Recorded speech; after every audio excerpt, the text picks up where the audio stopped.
Feeling naiinsulto si Shirley Kwan sa mga paratang na ginawa raw niyang cash cow, ang dating talent na si Bea Alonzo.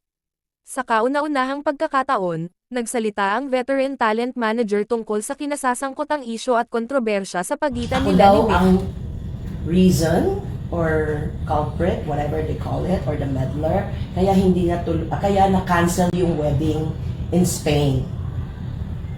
Immediately when I saw it, I called Bea. I said, Bea, what's this?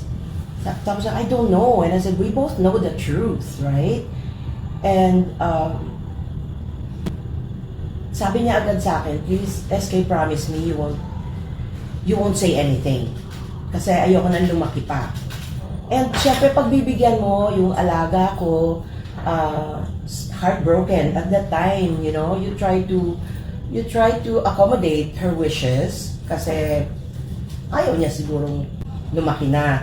So talaga I kept quiet. But ayaw tumigil, lalo akong, dahil hindi ako sumasagot, lalo akong tinitira. And patindi na ng patindi. But because I promised her, I kept quiet. Okay? In other words, she did not allow me to defend myself.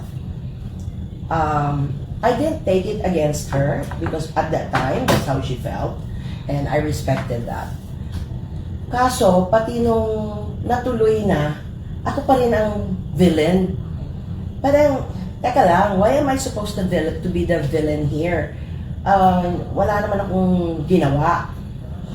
So, when I talked to Bea, well, the reason why they're making me a villain, just to let you know, in case you didn't hear it or read it, parang, finally natuloy din ang kasal kasi hindi na nakialam si Shirley Kwan. Parang ginawa ko rin akong kontrabida. Hindi ko na lang sinagot din. Kasi nga, ako naman, ang reason ko ngayon, kasi kinasal na eh, why would I rain on their parade? Let them be happy. Ayoko nga maging kontrabida. But anyways, I will just let you know, kung kinausap ko si Bea, when I resigned last August 11, sabi ko, Bea, I just want to make it clear.